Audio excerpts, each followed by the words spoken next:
c'est vraiment différent d'un cours, oui, c'est vraiment ludique. C'est pas fait de façon scolaire. Il y a un intérêt qui se crée par rapport à ces outils innovants. La taxe d'habitation, elle est payée par qui? La course au papier, c'est simplement un jeu de société qui permet de se familiariser avec les démarches administratives. On vient d'avoir tous pratiquement 18 ans, donc on rentre dans le monde des adultes, donc il serait temps d'apprendre, quoi. Si on fait un cours magistral en expliquant, voilà, la CAF, qu'est-ce que c'est, à quel moment on doit se recenser, c'est pas très fun.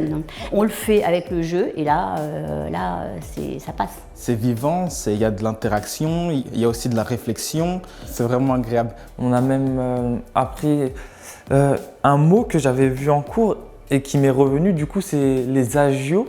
Et donc ça permet effectivement de travailler en groupe et de travailler sur les compétences de base pour tout le monde. On les prépare tout simplement, véritablement, à favoriser et à développer leur autonomie. Les casques de réalité virtuelle qui permettent de visualiser un environnement de travail. On a des métiers dans le bâtiment, dans la vente, dans l'aide à la personne. Et donc ça les touche et ça permet de pouvoir capter un petit peu leur intérêt et de susciter des vocations avec ça. C'était vraiment bien parce qu'on était direct dans le milieu et il y avait plusieurs milieux, plusieurs métiers. C'était sympa, j'ai bien aimé l'univers. C'est quand même plus sympa à voir que quand on regarde sur internet, ça c'est sûr. Ça me permet de réfléchir. J'ai vraiment aimé en tout cas cette sensation-là. C'est comme si en fait on était au cœur de l'action, au cœur du travail et j'ai vraiment apprécié.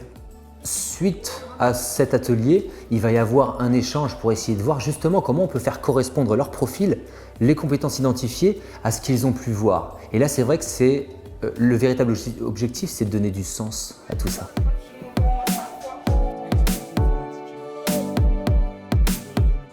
Ce sont aussi des outils qui sont vraiment ancrés dans la réalité, dans les besoins, dans les démarches du quotidien, tout en étant vraiment très ludiques, quoi.